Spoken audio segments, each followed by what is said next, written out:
Hello. Hello বাবা। বল মা, কোনো সমস্যা? না না, কোনো অসুবিধা নেই, এমনি ফোন দিয়েছি তুমি কি করতেছো সেটা জানার জন্য।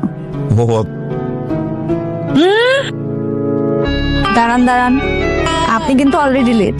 আপনার জন্য জানেন আমি কতক্ষণ ধরে অপেক্ষা করছি। এই যে ঘুমটাটা আছে না, ঘুমটাটা খুব সুন্দর করে তুলবেন। তুলে কি বলবেন জানেন?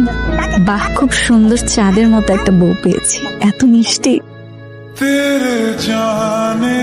আসসালামু আলাইকুম মা, আম সো সরি মা, আমি আসলে মনে করেছিলাম আপনার ছেলে। হ্যালো নাফিসা, আমি এতক্ষণ ধরে তোমাকে ফোন করছি, তুমি আমার ফোন কেন রিসিভ করছো না? আমার হাজবেন্ড জেগেছিল। এখন নিশ্চয়ই ঘুমিয়েছে।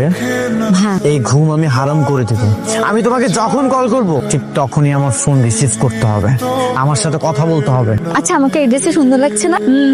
বুঝতে পেরেছি, আপনার অনেক ইচ্ছা ছিল আপনি আসবেন, এসে দেখবেন বউ ঘুমটা দিয়ে আছে, তাই না? ঠিক বলেছি না?